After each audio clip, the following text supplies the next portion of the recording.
তোমরা কি কখনো খেয়াল করে দেখেছো স্মার্টফোনে গুগল ম্যাপে একদম জুম আউট করা অবস্থায় কিছু কিছু দেশের প্রদেশও দেখা যায়? সেরকম কয়টি দেশের প্রদেশের ম্যাপও দেখা যায়। তোমরা কি এটা খেয়াল করেছো? যেমন আমার স্মার্টফোনে জুম লেভেল 2 পর্যন্ত একদম মিনিমাম যে লেভেলটা সেটা আমরা দেখতে পারি।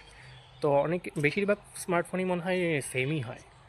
তো তোমরা খেয়াল করে দেখবে যে এই যে সর্বনিম্ন জুম লেভেলে প্রায় ৮টি দেশের মানে প্রদেশের ম্যাপও কিন্তু দেখা যায়, বা তাদের যে প্রশাসনিক বিভাগগুলো সেগুলো কিন্তু দেখা যায়। যেমন ফার্স্টেই থাকবে রাশিয়া, তারপরে কানাডা, তারপরে ইউনাইটেড স্টেটস অফ আমেরিকা, তারপর চায়না, তারপর ব্রাজিল, তারপর অস্ট্রেলিয়া, তারপর ইন্ডিয়া এবং পাকিস্তান। এই ৮টা দেশেরই কিন্তু যে স্টেটসগুলো বা প্রভিন্সগুলো তার ম্যাপগুলো দেখা যায়। বাকি কোনো দেশের ম্যাপ বা প্রভিন্সগুলো কিন্তু একদম জুম আউট করা অবস্থায় দেখা যাবে না। তো ফার্স্টে আমি রাশিয়া সম্পর্কে বলে নিই।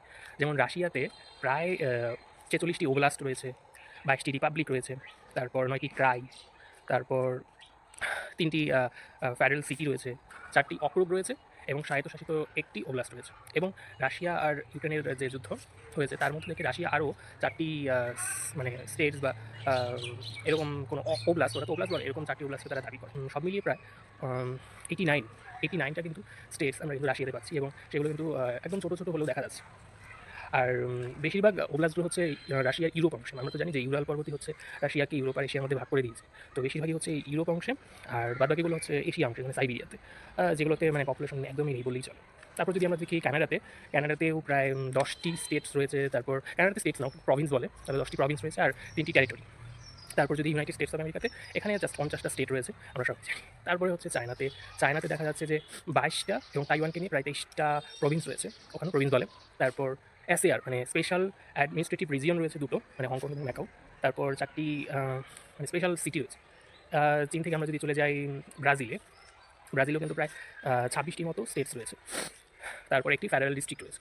ব্রাজিলের পরে আমরা যদি অস্ট্রেলিয়াতে দেখি, অস্ট্রেলিয়াতে প্রায় 6টির মতো স্টেট রয়েছে এবং 2টো টেরিটরি। তারপর ইন্ডিয়াতে আমরা সবাই জানি 28টি স্টেট আর 8টি ইউনিয়ন টেরিটরি। তারপর হচ্ছে পাকিস্তানে 4টি প্রভিন্স এবং 3টি টেরিটরি। এবার এই 8টি ছাড়াও আমরা যদি আরেকটু জুম ইন করি, তাহলে কিন্তু আরও 3টি দেশের প্রভিন্স বা স্টেটগুলো আমরা দেখতে পাবো। সেগুলো হচ্ছে মেক্সিকো, আর্জেন্টিনা আর হচ্ছে কাজাখস্তান। মেক্সিকোতে প্রায় 31টির মতো স্টেট রয়েছে। তারপর আর্জেন্টিনাতে রয়েছে প্রায় 23টি প্রভিন্স, আর কাজাখস্তানে প্রায় 17টি স্টেট। তো আর অন্য এই 11টি দেশ বাদে আর অন্য কোনো দেশের কিন্তু যে তাদের যে প্রশাসনিক বিভাগগুলো সেগুলো কিন্তু আর জুম আউট অবস্থায় দেখা যাবে না, তোমরা খেয়াল করে দেখবে।